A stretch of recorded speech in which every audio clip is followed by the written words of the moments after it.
Olá, meu povo querido, olá, meu povo amado, saudades, saudades, saudades. Então, dando prosseguimento assim a o que eu resolvi fazer com vocês agora, nesses meus vídeos, porque quando nós estamos olho no olho, quando nós estamos próximos, as palestras elas têm outro, digamos assim, elas vão para alguns lugares que um vídeo gravado não consegue chegar, né? Então, quando eu estou com vocês, eu gosto muito de falar temas que envolvem muito mesmo a consciência e contar com o feedback de vocês, e ali a gente vai trocando, a gente vai somando, a gente vai debatendo, né? Mas agora como nós não estamos podendo ter contatos físicos, assim, próximos, né? E eu gosto muito da questão do olho no olho, todos sabem. Eu quero iniciar, assim, como eu já iniciei no último vídeo, algumas etapas, algumas técnicas, algumas maneiras da gente reconhecer a nossa mudança, que a gente reconheceu que a gente tem que mudar e aí então começar a operar a mudança que só nós podemos fazer em nós mesmos, né? Eu acho que é o Gandhi que diz que seja você a mudança que você quer no mundo. Então a gente quer mudar tanta coisa, nós estamos aí num caldeirão de coisas acontecendo, um caldeirão mesmo em todos os sentidos, saúde, política, financeiro, econômico.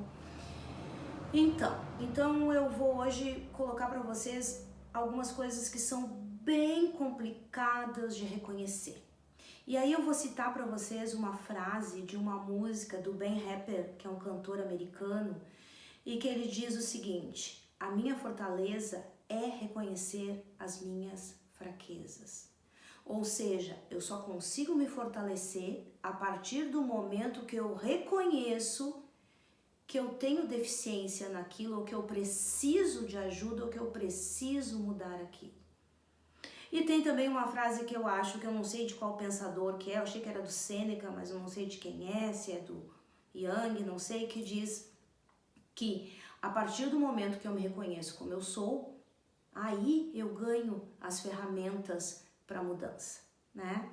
Então hoje eu quero colocar aqui para vocês, para ver se vocês conseguem se reconhecer em alguma delas. Se vocês não conseguirem se reconhecer, talvez porque nunca tenham passado por algumas dessas fases, desse processo, enfim. Então, gente, e eu também agora decidi, como eu tô longe de vocês e o contato que eu tenho, digamos assim, com o peso de vocês é só o que vocês me mandam, e eu preciso que vocês me mandem os pesos. Então eu resolvi pegar um pouquinho mais na fase mesmo de emagrecimento e de mudança, tá? De mudança de alimentação e de mudança de postura. Não é uma época muito boa, no sentido de que a gente está com a cabeça fervilhando, mas é importante naqueles momentos que nós estamos assim mais sozinhos, que nós estamos pensando na nossa vida, a gente também se pegar pensando nisso. Então hoje eu vou falar para vocês a respeito das etapas que envolvem um processo de emagrecimento. Elas são várias e eu vou falar para vocês cada uma e vou tentar desenvolver cada uma com vocês. A primeira etapa, e é a mais difícil de todas.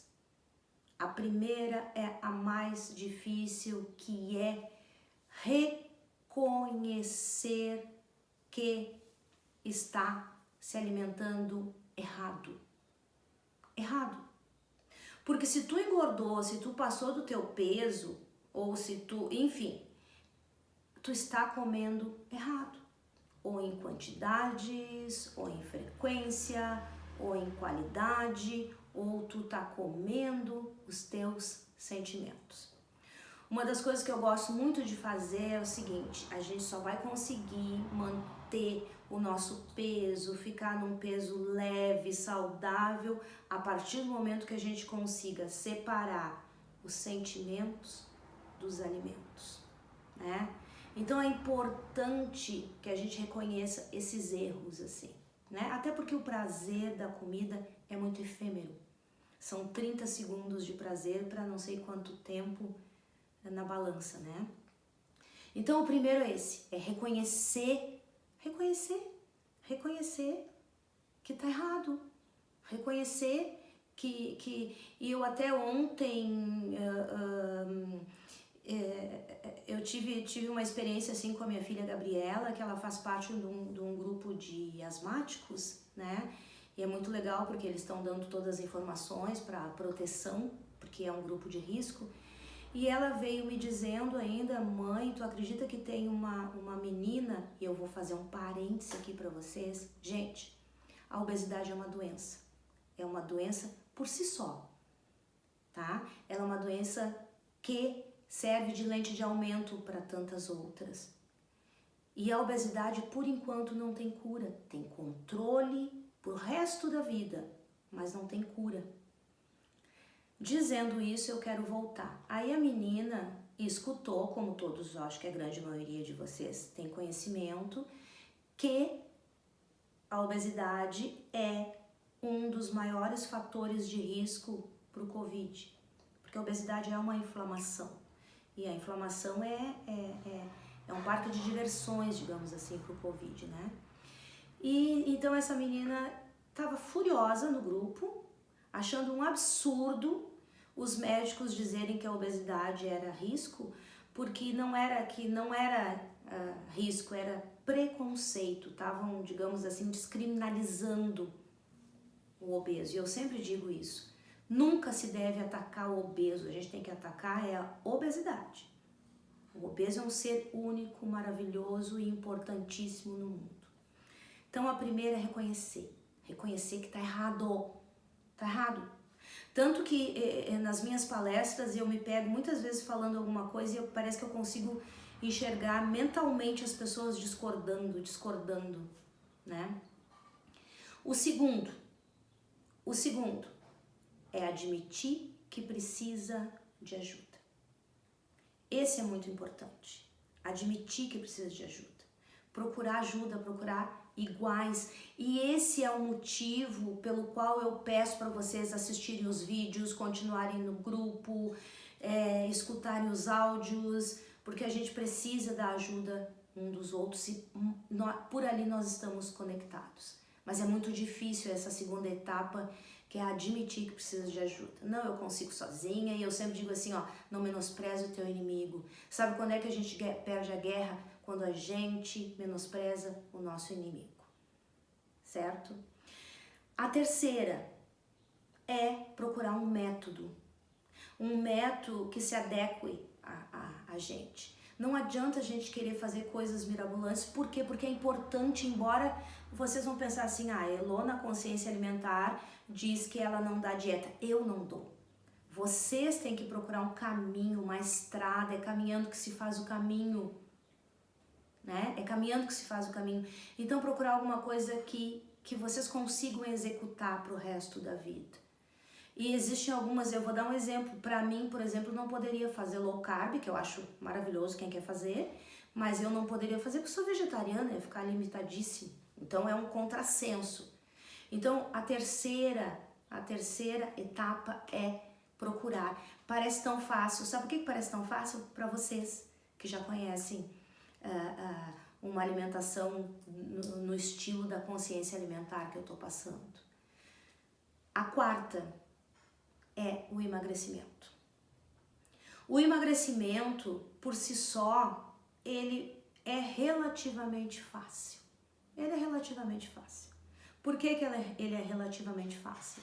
Porque ele é acompanhado de ganhos. Ou seja, tu abre mão de uma coisa, mas tu ganha. Tu abre mão de uma coisa, mas tu ganha. Eu não comi tal coisa, não fiz tal coisa, mas eu emagreci. Eu não fiz, eu tomei muita água, eu comi e a minha calça tá frouxa. Eu consegui emagrecer tantos quilos, eu já não ronco mais. Então, esse processo, ele é de perdas e ganhos, como diz acho que é Luft, ali é Luft. Mas esse é um processo fácil. porque tu ganha, tu abre mão de algumas coisas, mas tu ganha. Então ele é um processo relativamente fácil. Depois nós temos a quinta fase, que é a fase de manutenção de peso. E você sabe quanto tempo, no mínimo, ela deve durar? 2 anos. No mínimo, 2 anos. Ninguém tem paciência. E aí começa o grandíssimo desafio dessa fase. Porque como tu tá te sentindo bem, leve, nas tuas roupas, tu tá te sentindo muito, tu tá te achando, como eu digo, tu acha que tu ficou, como é que a gente fala aquela palavra, tu ficou imune. Tu acha que tu tá imune. Então tu acaba, mas eu vou comer só essa coisinha aqui porque eu tô no meu peso. Mas eu vou comer final de semana. Aí daqui a pouco tu comeu o final de semana, aparece alguma coisa na quarta-feira, não, mas eu tô magro, tô bem. Aí na quarta-feira tu come, porque daí tu não vai comer no final de semana, mas aí quando tu vê tu comeu no final de semana e quando tu vê, tu voltou a hábitos antigos. Então a manutenção, ela é extremamente complicada. A manutenção é uma das fases que tem que ser mais vigiada. Muita vigilância nesse momento. Muita vigilância. Muita vigilância através das roupas, muita vigilância através das pessoas estrelas, sabe aquelas pessoas que fazem parte do teu coração e elas às vezes te dizem, tá comendo muito, né? Por que tu vai repetir? Porque na manutenção a gente se acha, literalmente. E depois a gente vai pro último, que é a sexta etapa, que é o pra sempre, né? Pra sempre não existe. O pra sempre não existe. O pra sempre, quem vai criar é tu, né? Por que tu vais criar o pra sempre? Porque tu vai ter que criar mecanismos que te digam a todo momento, e isso não é uma ameaça, gente, mas tu vais ter que criar mecanismos que te digam a todo momento que tu tá no caminho. Pode ser uma roupa que tu tenha lá, que daí passou algum tempo ali, a roupa tá, tô na roupa. Tem gente, tem gente que cria mecanismos, eu tenho uma pessoa que diz assim, Elô, quando eu boto o meu chinelo, e essa pessoa quando assistir o vídeo vai se identificar, não é nem chinelo, ela fala, como é que chama essas sapatilhas, como é que é o nome? Essas rasteirinhas fechadas, né?